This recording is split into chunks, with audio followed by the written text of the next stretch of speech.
بسم الله الرحمن الرحيم.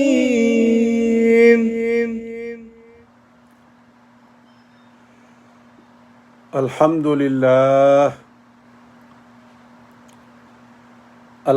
لله رب العالمين،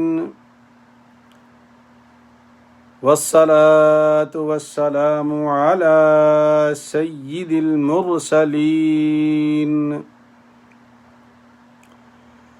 وعلى آله وأصحابه الطاهرين أجمعين. أما بعد، فأعوذ بالله من الشيطان الرجيم. بسم الله الرحمن الرحيم.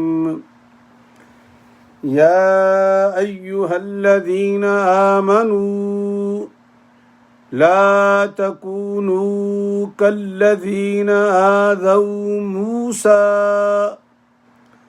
فبرأه الله مما قالوا وكان عند الله وجيها. يا أيها الذين آمنوا اتقوا الله وقولوا قولا سديدا يصلح لكم أعمالكم ويغفر لكم ذنوبكم، ومن يطع الله ورسوله فقد فاز فوزا عظيما. صدق الله العظيم.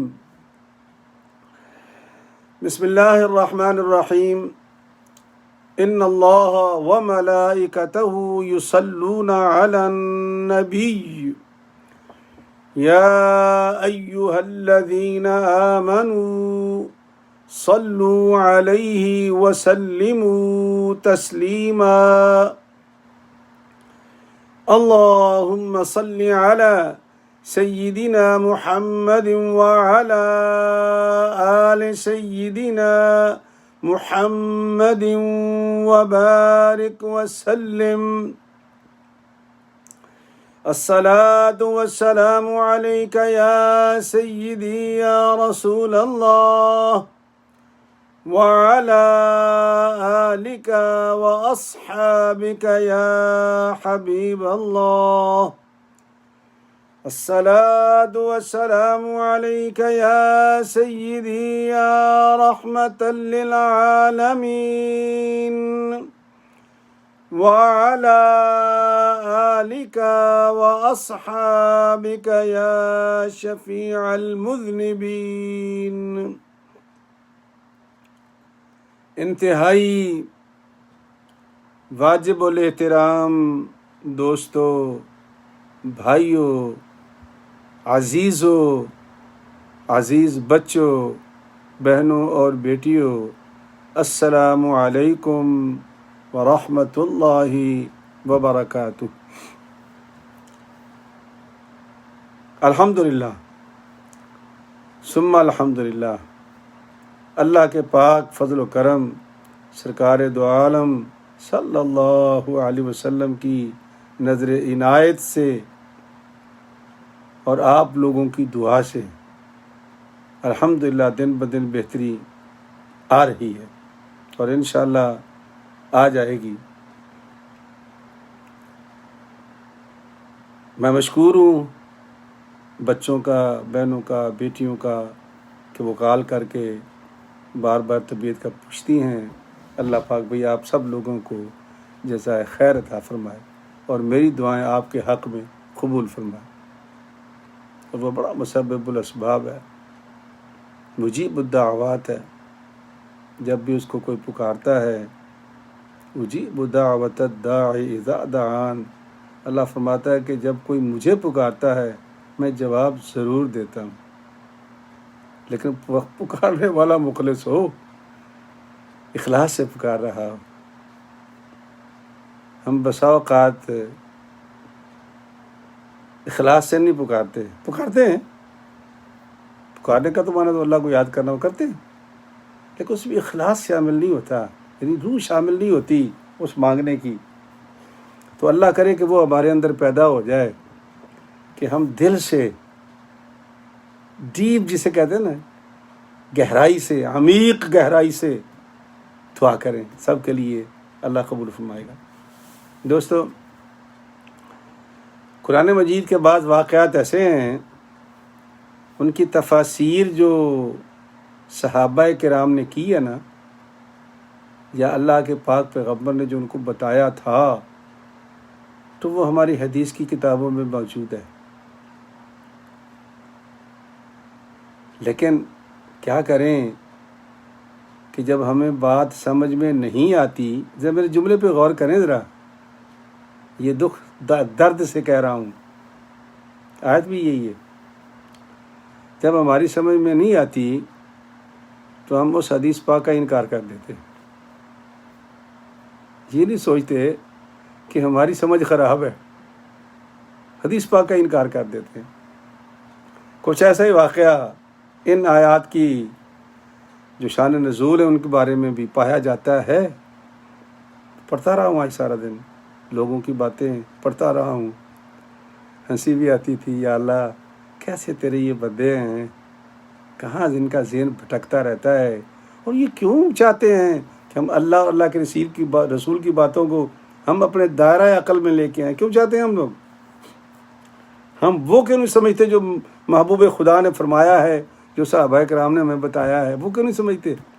نہیں، ہم اپنے دائرہ عقل میں اس کو لانے کی کوشش کرتے ہیں کہ جی میرا دائرہ عقل یہ کہتا ہے کہ یہ بات غلط ہے، لہذا حدیث ہی غلط ہے۔ چلو، اللہ پاک ان کو بھی خوش رکھے، اللہ پاک ہمیں بھی خوش رکھے۔ تو اللہ پاک فرماتے ہیں، ارشاد ربانی ہے، یہ سورہ احزاب ہے، یہ اس کا 33 نمبر ہے، اور سپارہ نمبر 22 ہے، آیتیں 3 ہیں آج، 69، 70 اور 71، 69، 70 اور 71، 3 آیات ہیں۔ دل تو چاہتا تھا یہ 5 پوری پڑھ دیتا، لیکن وہ وقت لمبا ہو جاتا ہے، پھر میں نہیں چاہتا کہ آدھے گھنٹے سے اوپر جائے، چونکہ یہ روزانہ کا کام ہے، ڈیلی درس قرآن ہوتا ہے۔ اللہ پاک کی توفیق سے پتری کب سے شروع ہوا تھا اور کب تک جاری رہے گا، جب تک زندگی ہے، یہ اللہ ہی بہتر جانتا ہے۔ اگر آپ کی دعائیں شامل حال رہیں تو انشاءاللہ یہ سلسلہ چلتا رہے گا، چلتا ہی رہے گا انشاءاللہ۔ اللہ کا قرآن پڑھنے میں مجھے کیا تکلیف ہے، اور آپ کو کیا الجھن ہے سننے میں؟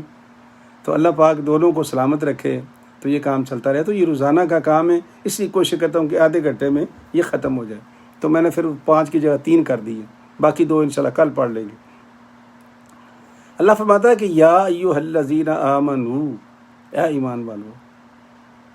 اچھا، ایمان تو سارے تھے، منافق بھی ایمان والے تھے، اور یہاں مراد بھی وہی ہیں جن کے دلوں میں کوڑ ہوتا ہے نا، وہ بیماری ہوتی ہے، اللہ ان سے خطاب کر رہا ہے، او بھائی ایمان لے آؤ، یا ایمان لے آؤ، جس طرح اللہ فرماتا ہے یا ایھا الذین آمنو آمنو، اے ایمان والو ایمان لاؤ، یہ وہ ہے یا ایھا الذین آمنو لا تکونوا، ویسے نہ ہو جانا، ویسے نہ ہو جانا، کیسے؟ کالذین آذوا موسیٰ، ان لوگوں کی طرح جنہوں نے حضرت موسیٰ علیہ السلام کو تکلیف پہنچائی، تکلیف پہنچائی، ان لوگوں کی طرح ہو جانا۔ اے امت محمد مصطفیٰ، نبی کو تکلیف نہ دینا، نبی کے بارے میں اوٹ پڑانگ باتیں نہ کرنا، چونکہ یہ کام وہ کر چکے ہیں قوم موسیٰ۔ تو اللہ نے اسی کا حوالہ دیا ہمیں بھی، لا تکونوا، نہ ہو جانا، کالذین آذوا موسیٰ، ان لوگوں کی طرح، ان یہودیوں کی طرح جنہوں نے حضرت موسیٰ علیہ السلام کو تکلیف پہنچائی۔ فبرأہ اللہ مما قالوا، اللہ پاک نے ان کو بری کر دیا جو وہ بکواس کرتے تھے۔ یہ بڑی زبانہ اللہ پاک نے بات کی ہے، بہت زبانہ بات ہے یہ۔ کیا بات کرتے تھے؟ اللہ فرماتا ہے سن لو کہ میں نے حضرت موسیٰ علیہ السلام کو کیسا بنایا تھا. وَكَانَ عِنْدَ اللَّهِ وَجِيهًا, وجاہت. اور وجاہت کے معنوں میں آتی ہے, شرم و حیا کے معنوں میں آتی ہے. ایسا وجیح آدمی اور پھر شرم و حیا کا پتلا اور پیامبر ہو. تو اللہ تعالیٰ فرماتے ہیں کہ میرا وہ پیامبر جو انتہائی شرمیلا, انتہائی لحاظ دار اور انتہائی ادب کرنے والا, اس کو تم تکلیف دیتے تھے. لیکن تم میرے نبی کے ساتھ یہ حرکت نہ کرنا, نا بھول کا بھی نہ کرنا. یہ سن لیں یہ سارے میرے جیسے مفتی مولوی کلمہ بھی نبی کا پڑھ کے اور پھر اضافی سرکار کو دیتے ہیں. کبھی ان کے صحابہ کو برا کہہ کے, کبھی ان کے اہل بیت کو برا کہہ کے, کبھی ان کا ازواج مطہرات کے بارے میں باتیں کر کے تکلیف دیتے ہیں. عادت بنا لی ان لوگوں نے. اللہ کہتا نہ کرو. یہ کام کر چکے ہیں تو اس سے پہلے حضرت موسیٰ علیہ السلام بھی. اچھا واقعہ کیا تھا؟ اچھا ایک میں آپ کو آج خوبصورت بات بتا رہا ہوں. یہ میری بات کو بڑے دھیان سے سننا. بزرگ ہو گئے ہم بھی, تجربہ بہت ہو گیا ہے. ہمارے زمانے میں جب یہ باتھ روم نہیں ہوتے تھے, غسل خانے نہیں ہوتے تھے, صرف ایک مسجد کا غسل خانہ ہوتا تھا, وہاں جا کر نہاتے تھے. لیکن دھوتی ساتھ لے کے جاتے تھے. مجھے آج بھی یاد ہے, میں نے ساری زندگی اپنے والد کو کبھی بھی دھوتی کے بغیر نہاتے ہوئے نہیں دیکھا. نہر میں بھی, نلکے پر بھی دھوتی پہنتے تھے. تو ہمیں بھی عادت پڑ گئی تھی. تو جب سے ہم امریکی ہوئے ہیں تو ہمارے انڈیپینڈنٹ غسل خانے ہیں, باتھ روم ہیں. اب یہاں کوئی دیکھنے والا نہیں ہوتا تو ہماری مرضی پر ہے. لیکن یہ آج سے پہلے باتھ روم نہیں ہوتے تھے. تو جب بھی حدیث کو غور کیا کرو تو اپنے باتھ روم کو دماغ میں نہ رکھا کرو. یہ اس زمانے کی بات ہے جب نہروں پہ لوگ نہایا کرتے تھے. مشہور کیا کر دیا انہوں نے, اوے حضرت موسیٰ علیہ السلام کے سینے پہ برش کے داغ ہیں, چٹاک پٹاک ان کا وجود ہے, ہر وقت یہ بڑے ٹائٹ رہتے ہیں, یہ مجمع میں نہاتے نہیں ہیں. چونکہ یہودیوں کو گندی عادت پڑ گئی تھی ننگے نہانے کی. یہ ان کے بارے میں سرکار نے فرمایا کہ وہ ننگے نہاتے تھے. لیکن موسیٰ علیہ السلام ننگے نہیں نہاتے تھے, وہ تو اللہ کے نبی تھا. تو وہ دھوتی پہنتے تھے. جو بھی اس زمانے کی لگوٹ دھوتی جو بھی تھا ان کا, یہ کاچھا نما کوئی چیز ہوگی, اللہ ہی بہتر جانتا, لیکن پہنتے تھے. وہ پہن کے نہایا کرتے تھے. چونکہ زیادہ تر نہر میں نہاتے تھے, دریا میں نہاتے تھے, اور اس زمانے میں ہینڈ پمپ بھی نہیں ہوتے تھے. نہ گھڑے بھرے ہوئے ہوتے تھے اور گھڑوں سے پانی لوٹوں سے ڈالتے تھے. تو یہ ہو سکتا ہے کہ اللہ کا نبی ہو اور ننگا بیٹھ کے وہ لوٹے سے پانی ڈال رہا ہو؟ کیا کیسی باتیں کرتے ہیں یہ لوگ, اور حدیث کا انکار کر دیتے ہیں. ہوا کیا, ایک مجمع تھا بدماشوں کا, تخریب کاروں کا. ہر دور میں رہے ہیں, اب بھی ہیں, قیامت تک رہیں گے. ایک ہوتے ہیں تخریب کار, ایک ہوتے ہیں تبخیر کار. اچھا یہ نئی قسم میں نے دریافت کی ہے, تبخیر کار. ان کو جب تبخیر اٹھتی نا پیٹ میں, تو پھر وہ کہیں نہ کہیں پہنچ جاتے ہیں اپنی ہوا نکالنے کے لیے, اس کو اس کے خلاف, اس کو اس کے خلاف, اس کو اس کے خلاف. ان کو میں کہتا ہوں یہ تبخیر کار ہیں. تخریب کار تو نا چوکوں میں مجموعوں میں کھڑے ہو کر گڈے باندھنا لوگوں کے. تو حضرت موسیٰ علیہ السلام کے خلاف یہ دونوں طبقے ہو گئے تھے, تبخیر کار بھی اور تخریب کار بھی. تخریب کار بھی اور تبخیر کار بھی. کیا کہا, اوے یہ جو موسیٰ علیہ السلام ہمارے ساتھ نہاتے نہیں ہیں نا, ان کے وجود پہ وہ داغ ہیں برس کے سفید, بیکار وجود ہے ان کا, دیکھنے کو دل نہیں چاہتا. اس وقت یہ اپنے وجود کو ٹائٹ رکھتے ہیں. ایک دن سرکار نہانے کے لیے باہر نکلے. دریا تھا یا وہ نہر تھی, بہرحال سمندر کا حصہ تھا, دریا کا حصہ تھا. آپ اندر نہانے کے لیے اترے اور کپڑے آپ نے پتھر پر رکھ دیے. باہر جو پتھر ہوتے ہیں نا, پتھر نیچے اترے وہ پانی میں نہانے کے لیے. جب وہ نیچے اترے تو یقیناً وہ اپنے زمانے کے حساب سے نبی تھے اللہ کے, وہ دھوتی پہن کے نکلے ہوں گے نہانے کے لیے. لیکن وہ ان کا سینہ وجود سارا اوپن تھا, بالکل قبر بھی سینہ بھی, جس کے بارے میں وہ بکواس کرتے تھے کہ یہ بس زدہ ہے اس لیے چھپ چھپ کر رہتے ہیں. اللہ کہتا ہے وہ ویسے باحیا تھا, اس کی عادت ایسی تھی. یعنی اللہ کچھ کہتا ہے اور یہ لوگ کچھ کہتے تھے. تو چنانچہ جب وہ نہا کے باہر نکلے تو پتھر بھاگ پڑا. کپڑے اس کے اوپر رکھے ہوئے تھے. آپ نے وہاں سے ایک چھڑی اٹھائی, لکڑی. اب لکڑی ظاہر ہے کہ وہ اگر دریا کا پتھر تھا تو ساتھ میں لکڑیاں بھی ہوں گی. گھر میں تو تھے نہیں, وہ باہر تھے. تو پتھر بھاگ پڑا. جب پتھر بھاگ پڑا تو آپ اس کے پیچھے بھاگے. وہ پتھر, وہ پتھر, وہ بھائی میرے کپڑے تو دے جا. اس چھڑی آپ کے ہاتھ میں تھی. پتھر نے بھاگنا شروع کر دیا, آپ اس کے پیچھے بھاگ رہے ہیں. حتیٰ کہ وہ پتھر ایک ایسے مجمع میں آ کر رکا کہ جو حضرت موسیٰ علیہ السلام کے بارے میں بکواس کیا کرتے تھے, اس کی چھاتی پہ برش کے داغ ہیں, بیکار وجود ہے, پیچھے کمر پہ آپ دیکھ نہیں سکتے. اب وہ حضرت کا سینہ بھی خالی تھا, کمر بھی خالی تھی, بازو بھی خالی تھے, گردن بھی خالی تھی.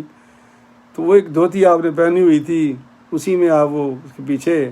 اب جب اندھوں نے دیکھ لیا نا حضرت موسیٰ علیہ السلام کے وجود پاک کو, تو اللہ کہتا فَبَرَّأَهُ اللَّهُ مِمَّا قَالُوا, وہ جو کہتے تھے ہم نے اس سے حضرت موسیٰ کو بری کر دیا. اب اندھوں نے بھی دیکھ لیا اتنا خوبصورت وجود, اتنا نفیس وجود. تو پھر ان کو خیال آ گیا بھی بات اللہ کی ہی صحیح ہے کہ یہ باحیا ہے جو اپنے آپ کو ڈھانک کے رکھتا ہے, چھپا کے رکھتا ہے. تو اس کے بعد وہ پتھر, اچھا آپ نے پھر غصے میں چھڑیاں ماری اس کو, 5-4 چھڑیاں اس کو پتھر کو ماری کہ تمہیں حیا نہیں آئی, تم ایک نبی کے کپڑے لے کے بھاگ نکلے تھے. اب معجزہ بھی دکھا دیا اللہ نے. اللہ اکبر. اندھوں کے لیے معجزہ بھی دکھا دیا کہ دیکھو یہ پتھر ہے, اس کے پیر نہیں ہیں. لیکن ظالموں, اپنے نبی کی برات کو ثابت کرنے کے لیے مالک نے پتھر کو بھی دوڑا دیا تھا. یہ حدیث ہے. اب وہ آج کل کے جغادری, میں حیران ہو گیا پڑھ کے ان کی باتیں. اوئے ہوئے ہوئے ہوئے, موسیٰ علیہ السلام ننگے ہو گئے. او بھائی, کس نے کہا ننگے ہو گئے؟ وہ جس کا الزام تھا اللہ نے وہ ان کو دکھایا کہ ان کا سینہ بھی روشن ہے, ان کی قبر بھی روشن ہے. آئی بات سمجھ شریف میں؟ حدیثیں نہ بدلا کرو, اپنے دماغ کو ٹھیک کرو. یہ غسل خانے امریکہ کے دیکھ کر نہ سمجھو بھی یہ چونکہ ہم ننگے نہ آتے ہیں تو سارا جہان ہی ننگا نہ آتا ہے. ہم نے کبھی, جب تک ہم گاؤں میں رہے, زندگی میں نہیں کبھی ننگے نہ آئے. یا نہر پہ نہ آتے تھے یا نلکے پہ نہ آتے تھے, دھوتی باندھتے تھے ہم لوگ. ہمارے خاندان میں بزرگوں میں بھی یہی دیکھا ہے ہم نے. یہ تو آج کی پیداواریں ہیں نا. تو ہم آج کے غسل خانوں کو سامنے رکھ کر اللہ کے نبی کے حدیثوں کا انکار کر دیتے ہیں. اللہ فرماتے ہیں کہ تم نے جو بنڈل باندھا تھا میرے نبی کے خلاف کہ اس کی سینے پہ برس کے داغ ہیں, گندا تھا وجود ہے, بالکل اس لیے چھپ چھپا کے رہتے ہیں. اللہ پاک فرماتے ہیں کہ میں نے بری کر دیا موسیٰ علیہ السلام کو جو وہ کہتے تھے. وَكَانَ عِنْدَ اللَّهِ وَجِيهًا, چونکہ اللہ کے نزدیک تو وہ بڑا وجیح تھا. یہ ہم بھی وجیح استعمال کرتے ہیں. جو بڑا خوبصورت انسان ہو نا, بڑا پاک صاف, اچھے لباس, اچھے وجود والا, صاف ستھرا, تو ہم اس کو کہتے ہیں بڑا وجیح آدمی ہے. ہم بھی اپنی زبان میں استعمال کرتے ہیں. تو اللہ بھی کہہ رہا ہے کہ میرا موسیٰ جو تھا وہ بڑا وجیح تھا.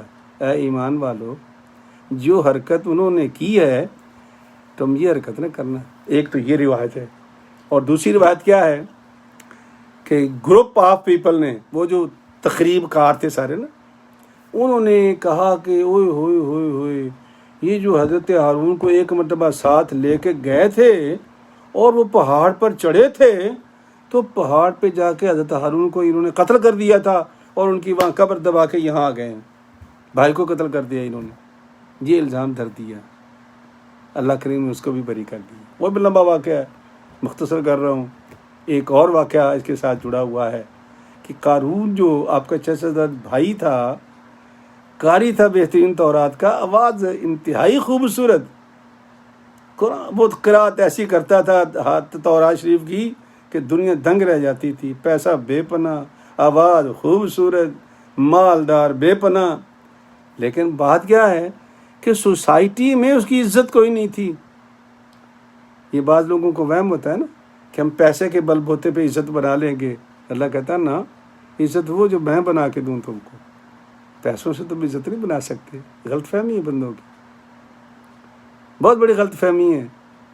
حضرت موسیٰ علیہ السلام کا نام اونچا, ہارون کا نام اونچا, لیکن قارون ان کا بھائی چچا زاد, تو ضد میں آ گیا تو اسے ایک عورت کو ہائر کیا کہ تو نے بھرے مجمع میں کھڑے ہو کر یہ کہنا کہ جب وہ خطاب کر رہے ہوں گے تو نے کہہ دینا کہ میرے ساتھی نے بدکاری کی ہے، بس میں تجھے مالا مال کر دوں گا۔ تو خاتون آ تو گئی بیچاری پیسوں کے لالچ میں، لیکن جب حضرت موسیٰ علیہ السلام کا چہرہ دیکھا، اچھا آپ کے پاس ایک معجزہ بھی تھا، آپ کو یاد ہو اگر، اللہ پاک نے 9 معجزے ان کو ایسے دیے تھے جن کا کوئی توڑ نہیں تھا اس زمانے میں۔ ایک ان میں تھا ید بیضا، ہاتھ ڈالتے تھے بغل میں ایسے ایسے کر کے، اور جب ہاتھ باہر نکالتے تھے تو وہ سرچ لائٹ بن جاتا تھا، پتہ نہیں کتنے پاور کی ہوتی تھی، جہاں تک نگاہ جاتی تھی ایسی سفید روشنی ہوتی تھی کہ آنکھیں چندی آ جاتی تھی لوگوں کی۔ تو وہ کبھی کبھی جب ہاتھ نکالتے تھے نا تو مجمع حیران و پریشان ہو جاتا تھا۔ تو وہ مائی بیچاری ڈر گئی، اس نے کوئی کہیں ایسا نہ ہو کہ دنیا کماتے کماتے میں آخرت سے بھی جاؤں۔ تو اس نے شور مچانا شروع کر دیا، او مجھے خرید کر لایا گیا ہے، مجھے لالچ دیا گیا ہے۔ موسیٰ پاک باز انسان ہے، الزام لگانے سے پہلے اس نے پاک بازی کا اعلان شروع کر دیا۔ ایک یہ واقعہ بھی ہے۔ تو یعنی تکلیف دینے کی باتیں جو قوم موسیٰ نے کی ہیں، اللہ نے فرمایا کہ اے ایمان والو، یعنی زیادہ تر خطاب منافقوں کو ہی ہے نا، ہمارے اندر بھی ہیں جو نبی کا کلمہ پڑھ کے نبی کے بارے میں شک شکوک میں رہتے ہیں، وہ بھی انہی میں سے ہیں۔ وہ بھائی جب کلمہ ہی پڑھ لیا ہے، ہم نے، مجھے یاد ہے جب میں 5ویں بعد میں پڑھتا تھا، سکول کی جو پھٹی ہوتی تھی تختی پہ لکھا کرتے تھے میں کمالیہ میں، تو اس کا جملہ استاد جی دیتے تھے کہ فلاں تو فلاں کا کلمہ پڑھتا ہے، بات سمجھے نا، یہ ہوتا ہے جملہ ہوتا ہے، اس کی عبارت بناؤ، ہاں جی۔ تو پھر ہم استاد جی کی تعریف کیا کرتے تھے۔ تو جب تعریف ہی کر دیا تو پھر اس کے اندر شکایت کیسی؟ کلمہ پڑھنا یعنی بہت حد سے زیادہ تعریف کرنا۔ جب کلمہ پڑھ لیا یعنی حد سے زیادہ تعریف کر لی، اور یہی تو سرکار نے مسئلہ بتایا تھا صحابہ کرام کو۔ کیا بتایا تھا سرکار نے کہ جب لوگوں نے کہا یا رسول اللہ، عجیب بات ہے، یہ جو بے ایمان لوگ ہیں نا، یہ آپ کو کہتے ہیں جی مزمم کی یہ بات ہے، محمد تو نعوذ باللہ مزمم ہے۔ سرکار ہنستے تھے، فرمایا بات سمجھے نہیں آپ؟ کہ یا رسول اللہ کیا؟ فرمایا وہ کیا کہتے کہ محمد، اس کا معنی کیا ہے؟ تعریف کیا ہوا۔ کہنے لگے جب وہ مجھے یہ کہہ دیتے ہیں کہ محمد ہے، تعریف تو میری ہوگی، اب مزمم کہنے سے ان کو کیا فائدہ ہوگا؟ بات تو وہ کر گئے ہیں، میرا نام محمد ہے، مزمم نہیں ہے۔ کہ ہمیں نہیں سمجھ آتی یہ بات کہ جس نبی کا ہم کلمہ پڑھتے ہیں اس کے بارے میں قلم زنی کرتے ہیں، شوشے چھوڑتے رہتے ہیں؟ نہیں بھائی، کلمہ پڑھنے کا مطلب کیا ہے کہ سر سے لے کے پاؤں تک جھکا دو اس کے آگے، مطلب یہ ہے کہ سجدہ اللہ کو، لیکن دل کو جھکا دو سرکار دو عالم صلی اللہ علیہ وسلم کے قدموں پر، اور جس کا دل جھک گیا سرکار کے قدموں پر وہ سرفراز ہو گیا۔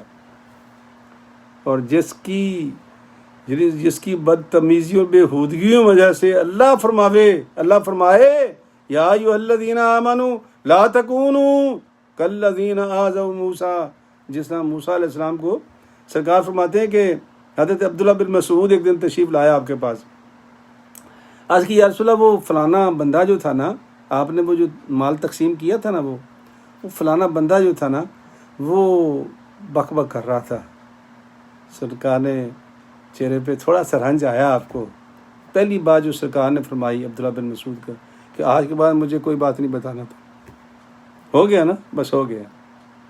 اور اس کے بعد اللہ کریم کے پاک پیغمبر نے خطبہ دیا لوگوں کو، کہا لوگو آج مجھے سمجھ آئی ہے کہ حضرت موسیٰ علیہ السلام کو کس قدر اس کی قوم نے تکلیف پہنچائی ہے، اور میں سلوٹ کرتا ہوں سرکار فرماتے ہیں موسیٰ علیہ السلام کے صبر کو، کہ جنہوں نے اتنی تکلیفیں اٹھانے کے بعد بھی کوئی شکوہ نہیں کیا، کوئی شکایت نہیں کیا، میں ان کے صبر کو سلوٹ کرتا ہوں۔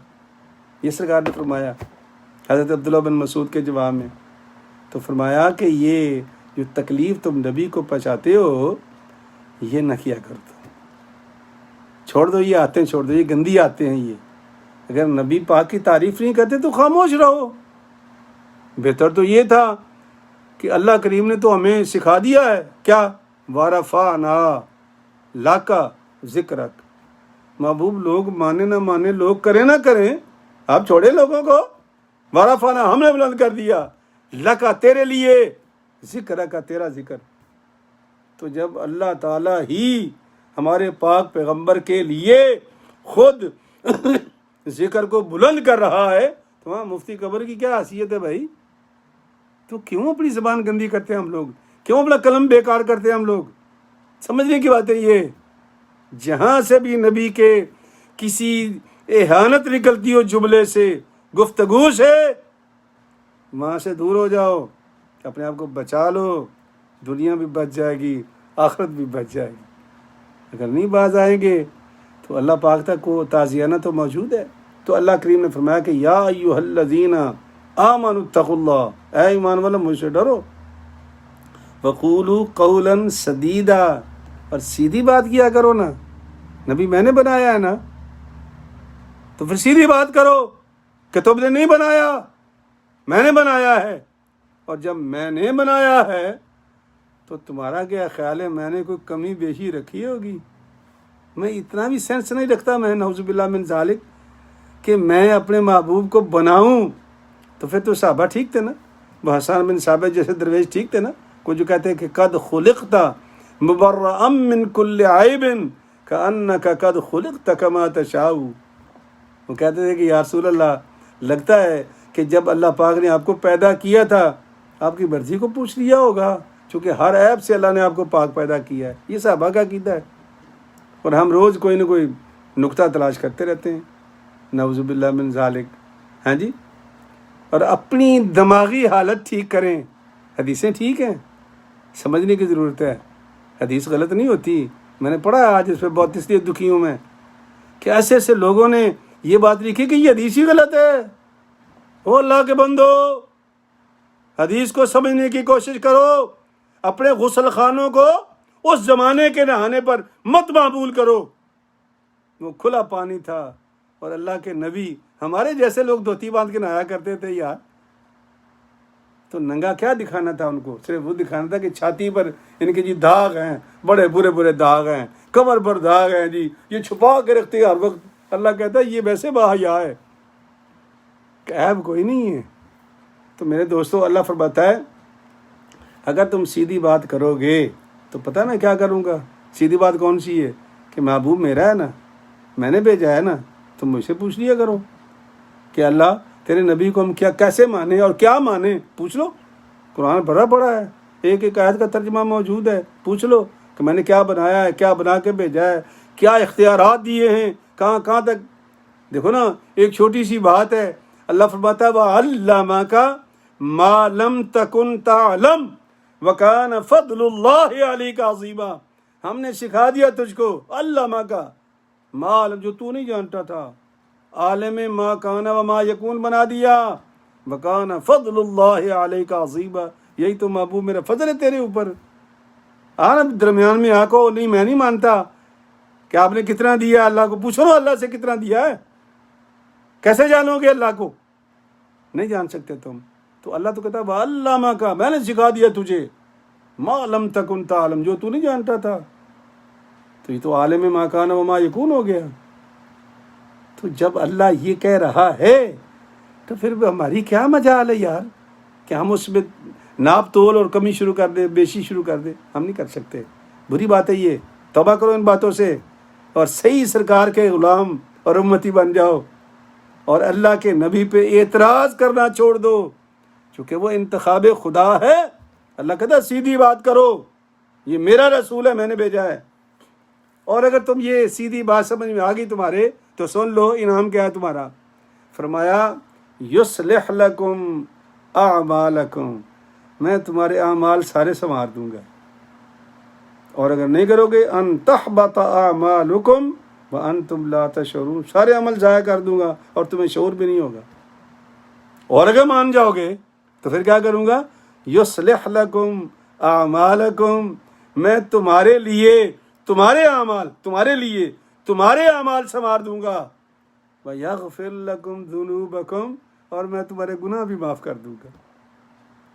وَمَن يُطِعِ اللَّهَ وَرَسُولَهُ، اور جس نے اللہ اور اس کے رسول کی اطاعت کی، انعام ہو گیا تمہارا، اعمال سنور گئے تمہارے، نہیں کرو گے تو اعمال ضائع تمہارے، اعمال سنور گئے، ہاں جی، تمہارے گناہ معاف ہو گئے۔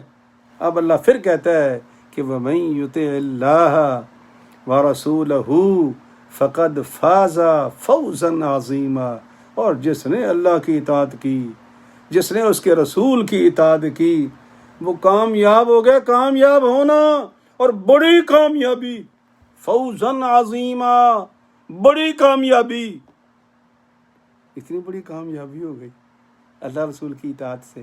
کیا خوبصورت باتیں ہیں قرآن کی، کاش ہم قرآن کو سمجھنے والے بن جائیں۔ اور یہ جو عقلی ہم ٹامک ٹوئیاں مارتے رہتے ہیں نا، تو ان حدیث کو عقل میں نہ تولا کرو، نہ، اپنے دماغ کو احادیث کے تابع کرو، قرآن کے تابع کرو، اور جب تک آپ عقل کے گھوڑے دوڑاتے رہیں گے آپ پھر خطا ہی کھاتے رہیں گے، منزل نہیں ملے گی آپ کو۔ تو اللہ پاک نے ہمیں منع کیا، اے ایمان والو، کچے پکے اگر ہو تم چھوڑ دو، میرے نبی کو تکلیف نہ پہنچاؤ کسی طریقے سے بھی، کسی طریقے سے بھی، کسی سائڈ سے بھی، صفات کی بات ہو، اولاد کی بات ہو، اصحاب کی بات ہو، ازواج کی بات ہو، جگہ کی بات ہو۔ خود ہی تو کہتے ہو یار کہ جب سرکار تشریف لائے تھے تو وہ یثرب تھا اور پھر مدینہ پاک بن گیا، کہتے ہیں نا ہم لوگ، تو اس نے زمین کو پاک کر دیا، علاقے کو پاک کر دیا۔ تو جو اچھا بڑا خوبصورت لطیفہ مجھے ہمیشہ یاد آ جاتا ہے، سنا بھی دیتا ہوں آپ کو۔